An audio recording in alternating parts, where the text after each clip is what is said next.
প্রায় ৩০০ জন যাত্রী সহ একটা ট্রেন বিলাসবহুল রিসোর্টের উদ্দেশ্যে রওনা হয়, কিন্তু হঠাৎ সেই ট্রেনে অনেকগুলো মৃত আত্মারা হামলা করে। ট্রেনটা যতবার একটা অন্ধকার টানেলে প্রবেশ করে ততবার এক একটা বগির যাত্রীদের নৃশংসভাবে খুন করা হয়, আর সেই পুরো বগিটাই গায়েব হয়ে যায়। কি এমন রহস্য লুকিয়ে আছে এই অভিশপ্ত ট্রেনে, আর কেনই বা এই ৩০০ জন যাত্রীকেই এর মাসুল দিতে হচ্ছে? তারা কি সবাই এখান থেকে বেঁচে ফিরতে পারবে, নাকি এই যাত্রাই তাদের জীবনের শেষ যাত্রা হবে? তাই জানবো আজকের এই আলোচিত ইন্দোনেশিয়ান হরর মুভিতে। তার আগে যারা শুধু ভিডিও দেখেন কিন্তু চ্যানেলটি সাবস্ক্রাইব করেন না, তারা জলদি চ্যানেলটি সাবস্ক্রাইব করে ফেলুন, কারণ আমি রেগুলার আপনাদের জন্য এইরকম ভিডিও নিয়ে আসি। গল্পের শুরুতে আমরা একটি জঙ্গল দেখতে পাই, যেখানে বড় গাছ কাটা হচ্ছে, কারণ সেখানে রেল লাইন বসানো হবে। সেইখান থেকে দৃশ্যটি মাঝরাতে চলে আসে, যেখানে আমরা রহমত নামের একজন ওঝা বা সাধুকে দেখতে পাই। সে কনস্ট্রাকশন অফিসারদের কাছে গিয়ে তাদের সেখানে রেল লাইন এবং টানেল বানাতে নিষেধ করে, কারণ তার মতে এই কাজের পরিণতি খুব খারাপ হতে পারে এবং তারা যদি এমনটা করে তবে সৃষ্টিকর্তাও তাদের বাঁচাতে পারবে না। কিন্তু অফিসাররা তার কথা শোনে না, বরং রহমতকে সেখান থেকে তাড়িয়ে দেয়। এরপর রাতের দৃশ্যে আমরা ডাতো এবং পাইমন নামের দুজন শ্রমিককে দেখতে পাই, যারা টানেলের ভেতরে রেল লাইন বসানোর কাজ করছিল। তাদের উপর আসলে অনেক ঋণ ছিল, যার কারণে তারা ওভারটাইম করছিল কিছু বাড়তি টাকার জন্য। ডাতো তার কাজ করার জন্য টানেলের ভেতরে যায়, কিন্তু অনেক সময় পার হয়ে যাওয়ার পরেও যখন সে ফিরে আসে না, তখন পাইমন তাকে খুঁজতে বের হয়। ভেতরে যাওয়ার পর তার চোখ কপালে উঠে যায়, কারণ ডাতোকে কোনো এক অদৃশ্য শক্তি পজেস করেছিল, যার ফলে তার শরীরে বড় বড় গর্ত তৈরি হচ্ছিল এবং ডাতো নিজেই টানেলের ছাদ থেকে ঝুলে পড়ে। এই দৃশ্য দেখার পর পাইমনের পায়ের তলার মাটি সরে যায়, কিন্তু এরপর সে নিজেও সেখান থেকে পালাতে পারে না। বুঝতেই পেরেছেন তাদের দুজনেরই খুবই যন্ত্রণাদায়ক মৃত্যু হয়। এরপর দৃশ্যটি অনেক বছর পর শিফট হয়, যেখানে আমরা সাংকারা নামের একটি নতুন রেলওয়ে স্টেশন দেখতে পাই। এটি সেই রেলওয়ে স্টেশন যা বানানোর কাজ চলছিল, অর্থাৎ শুরুতে দেখানো সেই জঙ্গল কাটার জায়গাটি। আজ সেটির ওপেনিং ছিল এবং অনেক মানুষ সেখানে এসেছে। পাশাপাশি সেখান থেকে যে ট্রেনটি ছাড়ার কথা ছিল সেটি আসলে একটি ট্যুরিস্ট ট্রেন ছিল, যা যাত্রীদের একটি রিসর্টে নিয়ে যাবে, যার নামও ছিল সাংকারা রিসর্ট। মূলত রিসর্ট আর রেলওয়ে স্টেশন একজনেরই। সেখানে প্রচুর মানুষ ছিল, যাতে তারা কিছুটা সময় উপভোগ করতে পারে। তখনই আমরা মুভির মেইন লিড পূর্ণিমা এবং তার বোন ক্যামম্যাংকে দেখতে পাই। তাদের কথাবার্তা থেকে আমরা জানতে পারি যে ট্রেনটি তার গন্তব্যে পৌঁছানোর জন্য 5টি টানেলের ভেতর দিয়ে যাবে এবং তাদের এই জার্নি প্রায় 7 ঘন্টার মতো হবে। তারা দুজন যখন এই বিষয়ে কথা বলছিল, তখনই তাদের নজর স্টেশনের বাইরে দাঁড়িয়ে থাকা অনেক স্থানীয় মানুষের ওপর পড়ে, যাদের মধ্যে বেশিরভাগই নারী ছিলেন। তারা সেখানে আন্দোলন করছিলেন। এই নারীরা আসলে সেই সব পুরুষদের স্ত্রী যারা এই রেল লাইনের কাজ করতে এসে হারিয়ে গিয়েছিল। পরবর্তীতে তাদের খুঁজে বের করার কোনো চেষ্টাও করা হয়নি, অর্থাৎ শুরুতে দেখানো শুধু দুজন না, আরো অনেকেই মারা গিয়েছিল অতীতে। তখনই আমরা স্যান্টোসো নামের একজন ব্যক্তিকে দেখতে পাই, যে সাংকারা রিসর্টের মালিক ছিল। পাশাপাশি সে নিজেই এই রেল লাইনে টাকা ইনভেস্ট করেছিল। সে তার অ্যাসিস্ট্যান্ট বারার সাথে সেখানে আসে। বারাই স্যান্টোসোর ইনভেস্টমেন্টের পর রেল লাইনের সমস্ত কাজ দেখাশোনা করেছিল। তো স্যান্টোসো মেজাজ খারাপ করে ট্রেনের ভেতরে গিয়ে বসে। এরপর ট্রেনের টিটি সিডিক সবাইকে স্বাগত জানায় এবং যাত্রা শুরু করে। ট্রেনের ভেতরে আমরা ডাতোর স্ত্রী রামলাকেও দেখতে পাই, যে ডাতোর নিখোঁজ হয়ে যাওয়ার কারণে নিজে অনেক দুশ্চিন্তায় ছিল এবং স্যান্টোসোর সাথে দেখা করার জন্য সে ট্রেনের ভেতরে এসেছিল।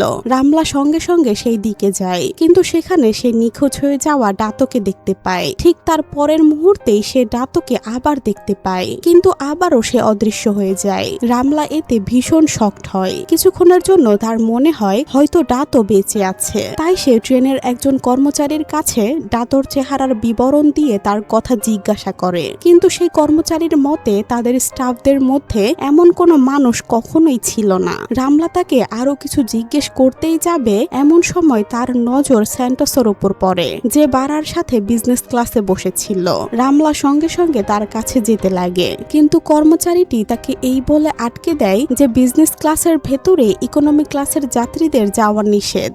এদিকে বারা এবং স্যান্টোসের কথাবার্তা থেকে আমরা জানতে পারি যে গ্রামের নারীরা কেন প্রোটেস্ট করছে। সেই বিষয়ে স্যান্টোসো আসলে কিছুই জানতো না। তার ওপর বারা তার কাছে মিথ্যা বলে দেয় যে সে কিছু শ্রমিককে চাকরি থেকে বের করে দিয়েছিল, এই কারণে তারা আন্দোলন করছে। এই কথা জানতে পেরে স্যান্টোসোর তাদের ওপর খুব রাগ হয়, কারণ আজ সে স্টেশনে অনেক ধনী মানুষকে আমন্ত্রণ জানিয়েছিল যারা ভবিষ্যতে তার রিসর্টে ইনভেস্ট করতে পারত। কিন্তু প্রোটেস্ট করা মানুষদের কারণে ইনভেস্টরদের সামনে কোথাও না কোথাও তার ইমেজ নষ্ট হচ্ছিল। তবে এই পুরো সময়টাতে বারার এক্সপ্রেশন দেখে আমরা বুঝতে পারি যে স্যান্টোসোর কাছ থেকে কিছু না কিছু লুকানোর চেষ্টা করছে, যা মূলত টানেল বা জঙ্গলের ভেতরে থাকা কোনো বিশেষ জিনিস বা ঘটনার বিষয় ছিল। অর্থাৎ শুরুতে যা কিছু ঘটেছিল তা স্যান্টোসো জানতো না, কিন্তু এইখানে বারা সবকিছু জানতো এবং সে তাকে কিচ্ছু বলেনি। তখন এই দৃশ্যটি পূর্ণিমা ও ক্যামম্যাং এর দিকে আসে। ক্যামম্যাং বাইরে একটা কাক উড়তে দেখে, যা হঠাৎ করে ট্রেনের জানালার সাথে এসে ধাক্কা খায়। এই বিষয়ে যখন ক্যামম্যাং পূর্ণিমাকে বলে, তখন পূর্ণিমা সেদিকে মনোযোগ দিতে না বলে। কিন্তু এরপর হঠাৎ করেই পূর্ণিমার শরীর খারাপ হয়ে যায়। সে বমি করার জন্য ট্রেনের ওয়াশরুমের দিকে যায়। তাদের কোচের যে ওয়াশরুম ছিল সেটি ব্যস্ত ছিল, তাই তাকে 5 নম্বর কোচের বদলে 4 নম্বরে যেতে হয়। ঠিক সেই মুহূর্তেই ট্রেনটি প্রথম টানেলের ভেতরে প্রবেশ করে, আর টানেলের ভেতর প্রবেশ করতেই হঠাৎ করেই 5 নম্বর কোচের ভেতরে অদ্ভুত সব কাণ্ড ঘটতে শুরু করে। আমরা পূর্ণিমাকে দেখি যে ওয়াশরুমে বমি করছে, আর তার পেছনে পাইমনের আত্মা দেখতে পাই। অন্যদিকে 5 নম্বর কোচের যাত্রীরা শুরুর সেই শ্রমিকদের আত্মা দেখতে পায়, যা পরের মুহূর্তেই সেখান থেকে গায়েব হয়ে যায়। অর্থাৎ এইখানে ডাতো এবং পাইমন দুজনেরই আত্মা দেখা যাচ্ছিল। এদিকে অনেক সময় পার হয়ে যাওয়ার পরও যখন পূর্ণিমা ফিরে আসে না, তখন ক্যামম্যাং তাকে খুঁজতে খুঁজতে 4 নম্বর কোচে আসে। ঠিক একই সময়ে 5 নম্বর কোচের একটি ছোট ছেলে তার সামনে আরেকটি মেয়েকে দেখতে পায়। তাকে দেখে সে যখন তার কাছে যায়, তখনই হঠাৎ সেই দ্বিতীয় বাচ্চাটি একটি শয়তানি আত্মায় রূপ নেয় এবং সেইখানে থাকা সমস্ত মানুষের উপর হামলা করে দেয়। ততক্ষণে সেখানে ডন নামের একজন ব্যক্তি চলে আসে, যাকে ট্রেন চালক এইখানে চেক করার জন্য পাঠিয়েছিল যে সেখানে কেন এত হট্টগোল হচ্ছে। ডনও সেখানে গিয়ে সেই আত্মাকে দেখে খুবই ভয় পেয়ে যায়। তবে ট্রেনটি টানেল থেকে বাইরে আসতেই সবকিছু আবার নর্মাল হয়ে যায়। অর্থাৎ ট্রেনটি টানেলের আশেপাশে আসলেই সমস্যা হচ্ছিল।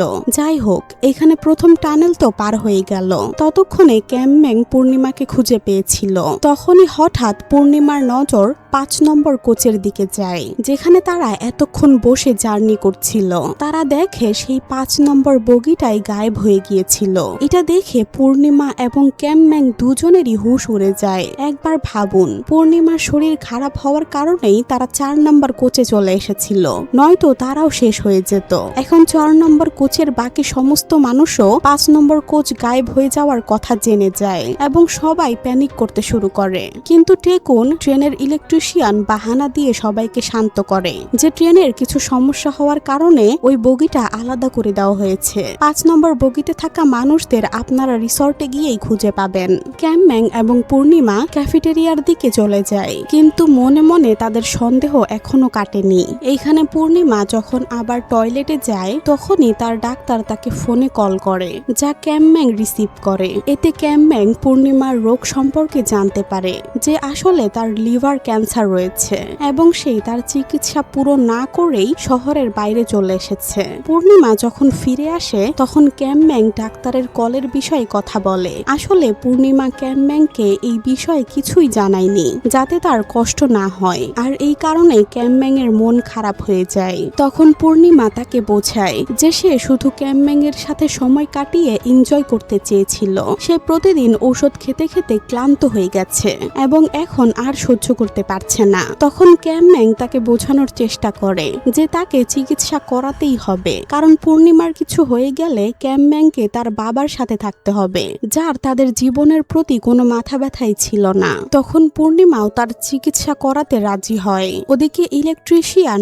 টেকুন যখন ট্রেনের ইলেকট্রিক প্যানেলের কাছে যায়, তখন সে এক অদ্ভুত সাদা আঠালো পদার্থ দেখতে পায়। একটু পর সে সেইখানে সেই শ্রমিকদের ভূত দেখতে পাচ্ছিল, যারা কারা এই রেলওয়ে স্টেশন বানিয়েছিল তাদের দেখে সে প্রচুর ভয় পেয়ে যায় আর সঙ্গে সঙ্গে সিডিককে অর্থাৎ তাদের হেডকে গিয়ে এই কথা জানায়। কিন্তু সিডিক তার কথা বিশ্বাস করছিল না। তবে তার কথাবার্তা থেকে আমরা জানতে পারি যে কন্ট্রোল রুমের সাথেও তাদের যোগাযোগ বিচ্ছিন্ন হয়ে গেছে। তারা পুনরায় যোগাযোগ করতে পারছিল না, যা মূলত প্যানেলের ভেতরে থাকা ওই সাদা আঠালো পদার্থের কারণেই হয়েছিল। টেকুন এইবার সিডিককে 5 নম্বর কোচ নিখোঁজ হওয়ার কথা বলে। প্রথমে সিডিক বিশ্বাস না করলেও পরে যখন সে নিজে চেক করে তখন 5 নম্বর কোচ আসলেও গায়েব ছিল। এটা দেখে তার মাথা কাজ করা বন্ধ করে দেয়, কারণ সেই তার জীবনে এমন কিছু কখনো দেখেনি। তবে আপাতত সে টেকুনকে বলে যাতে সেন্টোসোকে এই বিষয়ে কিচ্ছু না জানানো হয়। একই সাথে সে বাকি প্যাসেঞ্জারদের সাথে ভালো ব্যবহার করতে বলে। তখন টেকুনও পূর্ণিমা এবং ক্যামম্যাংকে চিন্তিত না হতে বলে এবং তাদের কিছু বোনাস পয়েন্ট দেয়, যা দিয়ে তারা ক্যাফেটেরিয়া বা রিসর্টের ভেতরে নিজেদের পছন্দের জিনিস খেতে পারবে। ঠিক সেই মুহূর্তে ট্রেনটি হঠাৎ দ্বিতীয় টানেলের ভেতর প্রবেশ করে, যেখানে প্রথমে আমাদের একটি ভিআইপি কোচ দেখানো হয়, যার ভেতরে লোকেরা কোনো এক নারীর জোরে জোরে হাসার আওয়াজ শুনতে পাচ্ছিল। কিন্তু পরে জানা যায় যে আসলে সে একজন সাধারণ প্যাসেঞ্জার যে ফোনে ফানি ভিডিও দেখে হাসছিল।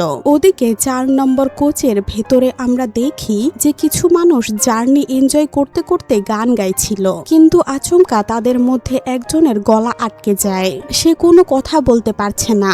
এর সাথে সাথে সেখানে থাকা বাকি সবারও গলা আটকে যেতে শুরু করে। এটা দেখে কেউ কিছুই বুঝতে পারছিল না। সবার আতঙ্কে হাত পা কাঁপা শুরু করে। কিন্তু এইটা তো কেবল শুরু ছিল। এর মধ্যেই একজন নারী প্যাসেঞ্জারকে একটি আত্মা পজেস করে। সে চিৎকার করতে করতে বলে যে সবাই তাদের ভুলের শাস্তি পাবে এবং এখন তাদের আর কেউ বাঁচাতে পারবে না। কিন্তু নিষ্পাপ প্যাসেঞ্জারগুলো কে কি ভুল করেছে তা কেউ বুঝতে পারছিল না। তবে প্রশ্ন হলো যে প্যাসেঞ্জারগুলো কি আসলেও নিষ্পাপ? ঠিক তখনই সেই শয়তানি আত্মা সবার সামনে চলে আসে এবং এইবার 4 নম্বর কোচটিও সেখান থেকে গায়েব হয়ে যায়। এটা দেখে ক্যামম্যাং চিৎকার করে ওঠে। এখন যখন টেকুন, রামলা এবং পূর্ণিমা 4 নম্বর কোচকেও গায়েব হতে দেখে তখন তারাও কিছু বুঝতে পারে না। ক্যামম্যাং সবাইকে বোঝানোর চেষ্টা করে যে টানেলের ভেতরে আসতেই প্যাসেঞ্জারদের ওপর অনেকগুলো মৃত আত্মা হামলা করে, যারা সাধারণ মানুষ নয়। তখনই পূর্ণিমা তাকে শান্ত করে যে এমন কিছু নয়। এর মধ্যেই সেখানে স্যান্টোসো চলে আসে, যার সাথে বারাতো ছিল। এখন স্যান্টোসো ট্রেন থেকে গায়েব হওয়া কোচগুলো বিষয়ে ইনফরমেশন পেয়ে গিয়েছিল, যা জানার পর সে ভীষণ শকের মধ্যে ছিল। তখন সে বারার কাছে এই বিষয়ে জিজ্ঞাসা করে, কিন্তু বারা এখনো তাকে কিচ্ছু বলে না। কিন্তু এখন তো অন্তত তার বলে দেওয়া উচিত ছিল, কারণ এখানে এতগুলো মানুষ গায়েব, 2টো কোচ গায়েব হয়ে গেছে। তখনই রামলা স্যান্টোসোকে বলে যে প্রতিটি টানেলে প্রবেশ করার পরই একটি করে কোচ গায়েব হয়ে যাচ্ছে এবং এটি কোনো কাকতালীয় ঘটনা হতে পারে না, তাই হয়তো তাদের ট্রেন থামিয়ে দেওয়া উচিত। কিন্তু বারা তাকে অনেক উল্টোপাল্টা কথা বলে এবং গ্রামের অশিক্ষিত মূর্খ বলে সবাইকে শান্ত করে দেয় এবং স্যান্টোসোকে সেখান থেকে নিয়ে যাওয়ার রিকোয়েস্ট করে। কিন্তু স্যান্টোসো সত্যি সত্যি সেখানে উপস্থিত প্রতিটি মানুষের জন্য চিন্তিত ছিল, কারণ একজন মানুষও যদি গায়েব হয় তবে তা তার রিসর্টের উপর বড় প্রভাব ফেলবে। তাই সে বারাকে সঙ্গে সঙ্গে সিডিকের কাছে গিয়ে কন্ট্রোল রুমে যোগাযোগ করতে বলে এবং নিজে আপাতত সেখানেই থাকে।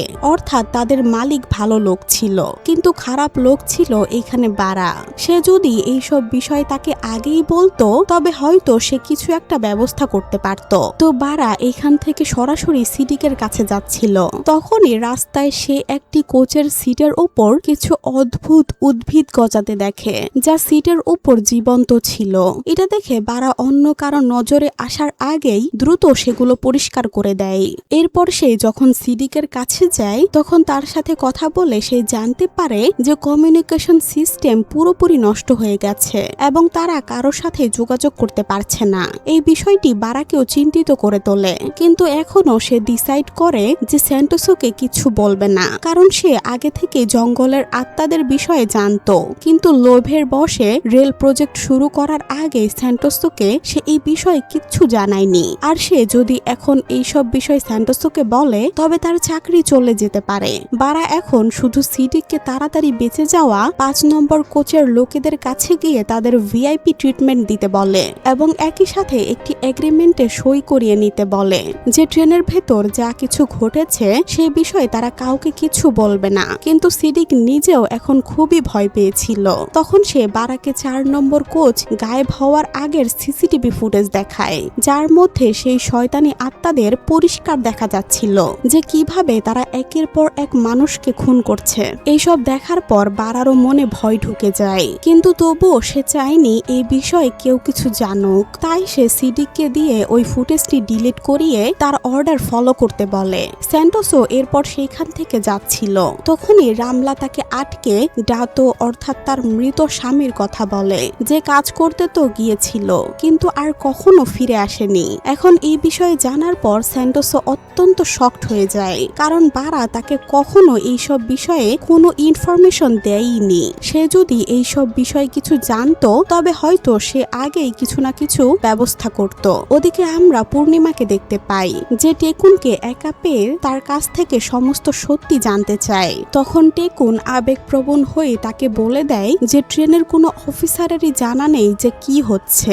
আর বগিগুলো গ্লিচের কারণে গায়েব হয়েছে এই কথাটিও মিথ্যা ছিল, কারণ বাস্তবে বগিগুলোকে ট্রেন থেকে আলাদা করার জন্য একটি স্পেশাল নিয়ম আছে যা ট্রেন চলন্ত অবস্থায় কখনো ফলো করা সম্ভব নয়। এর মানে হলো ট্রেনটি চলন্ত অবস্থায় কখনো বগি আলাদা করা সম্ভব নয়। অর্থাৎ টেকুন এটা সবাইকে মিথ্যে বলেছে। পূর্ণিমা এসব জেনে আরো ভয় পেয়ে যায়। তখনই তার আবার বমি আসে এবং এইবার যখন সে ওয়াশরুমে যায় তখন তার বমিতে রক্ত বের হয়। তার মানে এখন তার অবস্থা আরো খারাপের দিকে যাচ্ছে। ঠিক তখনই ট্রেনটি 3য় টানেলের ভেতর প্রবেশ করে। সেই মুহূর্তে স্যান্টোসও একজন কর্মচারীকে বাইরে গিয়ে সমস্ত প্যাসেঞ্জারকে খেয়াল রাখতে বলে, কিন্তু সুকি যে এতক্ষণ এখানে বসেছিল, যে নিজে একজন ক্যাফেটেরিয়া এমপ্লয়ি ছিল, সে ভয় পেতে শুরু করে এবং সে বাইরে যেতে নেয়। স্যান্টোসও জানতো যে সুকি আগে থেকেই খুবই ভয় পেয়ে আছে এবং প্যাসেঞ্জাররা যদি তাকে এইভাবে দেখে তাহলে তারা আরো বেশি ভয় পেয়ে যাবে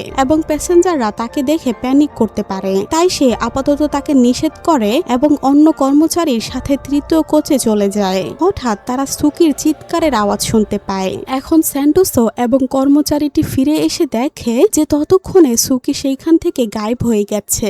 হঠাৎ সেইখানে তারা খুবই ভয়ঙ্কর ডিমান দেখতে পায়। তা দেখে এবার স্যান্টোসও খুবই ভয় পেয়ে যায়, কিন্তু সে আবার 3য় কোচে চলে যায় এবং সেখানে সে সমস্ত মানুষকে আস্তে আস্তে 2য় কোচে চলে যেতে বলে, কারণ টানেলে আসলেই কোচ গায়েব হয়ে যাচ্ছিল, যেটা এখন স্যান্টোসও বুঝতে পারে। এবং এইবার পরবর্তী নম্বর ছিল 3য় কোচের, অর্থাৎ 5 নম্বর আর 4 নম্বর কোচ গায়েব ছিল। এইবার নম্বর 3য় কোচের, তাই সবাইকে 2য় কোচের দিকে নিয়ে যাচ্ছিল। কিন্তু ততক্ষণে প্রচুর শয়তানি আত্মা সেখানে চলে আসে, আর যখন সমস্ত মানুষ 2য় কোচে যাওয়ার চেষ্টা করছিল অনেকেই 2য় কোচে পৌঁছেও গিয়েছিল, কিন্তু শেষে কয়েকজন নিজেদের জায়গা থেকে নড়তেও পারছিল না। এইবার আত্মাগুলো এক এক করে 3য় কোচে অবশিষ্ট থাকা সবাইকে মারতে শুরু করে। পাশাপাশি সেইখানে থাকা একটি আত্মা স্যান্টোসোকেও জানে মেরে ফেলে। টেকুন এবং পূর্ণিমা 2য় কোচ থেকে এই সব দেখছিল, কিন্তু তারা চাইলেও কিছু করতে পারছিল না। তাদের চোখের সামনেই সমস্ত মানুষ মারা যায়। তারপর ট্রেনটি টানেল থেকে বের হতেই 3য় কোচটিও গায়েব হয়ে গিয়েছিল।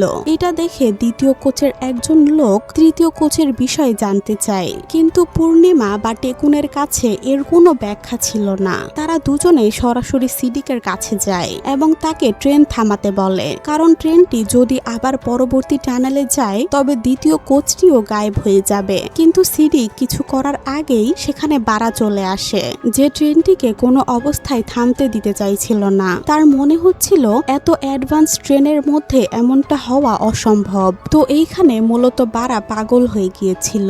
আসলে বারার ধারণা ছিল যে ইকোনমি ক্লাসের লোকেদের পূর্ণিমা ইচ্ছে করে গায়েব করেছে।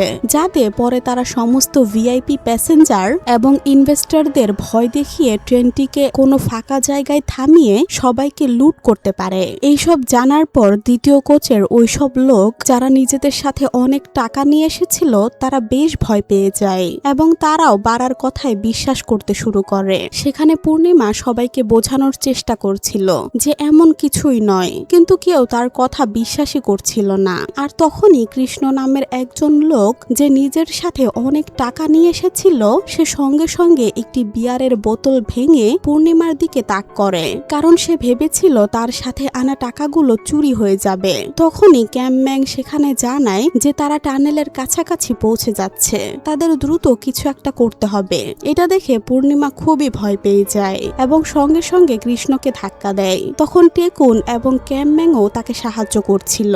এরই মধ্যে কৃষ্ণের সাথে পূর্ণিমার ফাইট হয় এবং নিজেরই ভাঙার বিয়ারের বোতলটি তার গায়ে লেগে যায় এবং ঘটনাস্থলেই কৃষ্ণর মৃত্যু হয়। এটা দেখে এখন বাকি সবারও বিশ্বাস হয়ে গিয়েছিল যে সত্যি পূর্ণিমা তাদের লুট করতে এসেছে, আর এই ভেবে সবাই তাকে আটকানোর চেষ্টা করছিল। কিন্তু সেখানে পূর্ণিমা সঙ্গে সঙ্গে বিয়ারের বোতলটি হাতে নেয় এবং সবাইকে ভয় দেখিয়ে টেকুন, রামলা এবং ক্যামম্যাং এর সাথে প্রথম কোচের দিকে এগোতে থাকে, কারণ এই টানেলের মধ্যে ঢুকলে এই দ্বিতীয় কোচটিও গায়েব হয়ে যাবে। কিন্তু বারা প্রথম কোচের দরজা আগেই লক করে দিয়েছিল।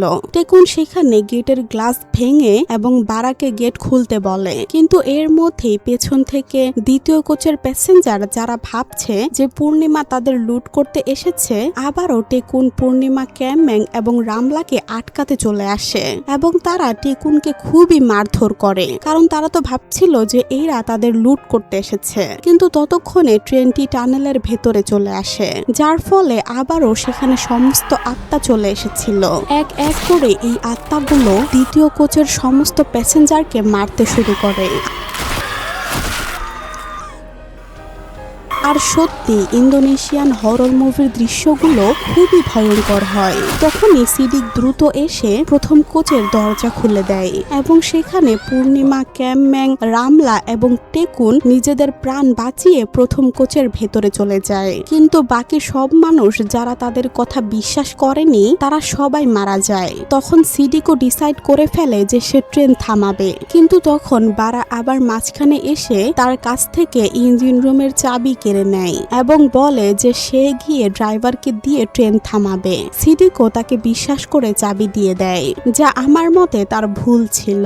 বারা ইঞ্জিন রুমে গিয়ে ড্রাইভারকে উল্টো স্পিড বাড়াতে বলে। এই বিষয়ে যখন টেকুন এবং সিডিক জানতে পারে তখন তারা সঙ্গে সঙ্গে বারাকে থামাতে যায়। সেই সময় বারা রাগের মাথায় টেকুনকে চলন্ত ট্রেন থেকে বাইরে ফেলে দেয়। হ্যাঁ, এটি খুবই শকিং সিন ছিল এবং ঘটনাস্থলেই তার মৃত্যু হয়। তবে ট্রেনের ভেতরে তখনই আমরা দেখি যে সিডিক, পূর্ণিমা এবং রামলা বারাকে ধরে বেঁধে ফেলেছে। আর এখন আমরা জানতে পারি যে বারাকে আগে রহমত নামের ওই ওঝাটা আত্মাদের বিষয়ে সতর্ক করেছিল, কিন্তু লোভের বশে বারা তার কথা শোনেনি। পাশাপাশি সে ইচ্ছাকৃতভাবে জঙ্গলও কাটিয়েছিল যাতে সে স্যান্টোসোর কাছ থেকে বেশি টাকা নিয়ে নিজে কম খরচে ট্রেন ট্র্যাক বানাতে পারে, কারণ আগে যেখান দিয়ে ট্রেনের রাস্তা হওয়ার কথা ছিল সেখান দিয়ে লাইন বসাতে বেশি টাকা লাগতো।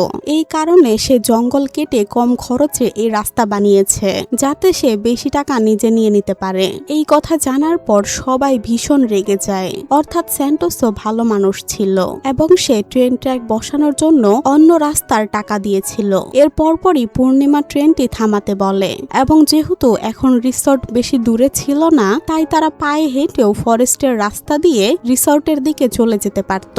সবাই এই বিষয়ে একমত হয় এবং ট্রেনটিকে টানেলে যাওয়ার আগেই থামিয়ে দেওয়া হয়। তখন রামলা বারার কাছে ডাতর বিষয় জিজ্ঞেস করে, কিন্তু বারার তো ডাতর কথা মনেও ছিল না। আর তার এমন নিষ্ঠুরতা দেখে রামলার রাগ হয় এবং সে ডিসাইড করে যে তারা বারাকে একাই ট্রেনে ছেড়ে চলে যাবে, যেন ওই আত্মাগুলো তাকে মেরে ফেলে, যা হবে তার পাপের শাস্তি। এরপর একজন ইনভেস্টর নারী যে ট্রেন থেকে নামতে চাইছিল না তাকে ছাড়া বাকি সবাই ট্রেন থেকে নেমে পড়ে। ততক্ষণে অন্ধকার হয়ে গিয়েছিল। এরপর সমস্ত মানুষ জঙ্গলের রাস্তা দিয়ে রিসর্টের দিকে যাচ্ছিল। তখনই হঠাৎ ক্যামম্যাং টানেল থেকে অনেক আত্মাকে তাদের দিকে এগিয়ে আসতে দেখে, যারা এখন টানেলের বাইরেও চলে আসছিল। আর তারা এতক্ষণ পর সবাই বুঝতে পারে যে আসলে ওই আত্মাগুলো অন্ধকারের মধ্যে জেগে ওঠে এবং তারা টানেলের ভেতর নয়, বরং অন্ধকারে হামলা করে। এটা জানার পর সবাই নিজেদের প্রাণ বাঁচাতে পালাতে শুরু করে, কিন্তু সেই আত্মাগুলো এখন এক এক করে সবার উপর হামলা করে দেয়। সবার প্রথমে তারা সমস্ত প্যাসেঞ্জারদেরকে মারে এবং পরে সিডিক ও রামলাকেও মেরে ফেলে। তখনই আমরা পূর্ণিমা এবং ক্যামম্যাংকে দেখি, যারা এখনো নিজেদের প্রাণ বাঁচাতে পালাচ্ছিল। ওদিকে ট্রেনের ভেতরে যে ইনভেস্টর নারীটি রয়ে গিয়েছিল তাকেও একটি আত্মা ভর করে এবং তার সাহায্যে বারাকে মেরে ফেলে এবং ওই আত্মাটি বলে যে বারার নিজের সুবিধার জন্য জঙ্গল ধ্বংস করা উচিত হয়নি। অন্যদিকে পূর্ণিমা এবং ক্যামম্যাংকে দেখানো হয়, যাদেরকেও এখন আত্মাগুলো ধরে ফেলেছিল। আর তখনই একটি শকিং জিনিস রিভিল হয় যে যতগুলো গাছ কাটা হয়েছিল সেইগুলো এক এক করে হিসাব করে মানুষদের মেরে তাদের গাছে রূপান্তর করত, যাতে কেটে ফেলা বনের সমস্ত ক্ষতিপূরণ হয়ে যায়। এই সময় ক্যামম্যাং এবং পূর্ণিমার মধ্যে অত্যন্ত ইমোশনাল কথোপকথন হয়, যার মধ্যে তারা দুজনেই একে অপরকে বলছিল যে তারা একে অপরকে কতটা ভালোবাসে। তখন পূর্ণিমা সেই আত্মার কাছে রিকোয়েস্ট করে যেন সে ক্যামম্যাংকে ছেড়ে দেয় এবং পূর্ণিমার প্রাণ নিয়ে নেয়, কিন্তু আত্মাটি শুধু হাসে এবং পূর্ণিমার প্রাণ ছেড়ে দিয়ে ক্যামম্যাংকে একটি গাছে রূপান্তর করে দেয়, কারণ সে জানতো যে পূর্ণিমার তো ক্যান্সার আছে, সে এমনিতেও মারা যাবে। এরপর পূর্ণিমা শুধু কাঁদতেই থাকে। তখনই সেই সমস্ত টানেলগুলো নিজে নিজেই ভেঙে পড়ে। এরপর দৃশ্যটি 6 মাস সামনে চলে যায়, যেখানে আমরা পূর্ণিমাকে এখন ওঝা রহমতের সাথে দেখতে পাই, যেখানে পূর্ণিমার চুলও এখন ক্যান্সারের কারণে পড়ে গিয়েছিল। তখন সে রহমতকে জিজ্ঞেস করে যে আত্মাটি কেন শুধু তাকেই ছেড়ে দিল।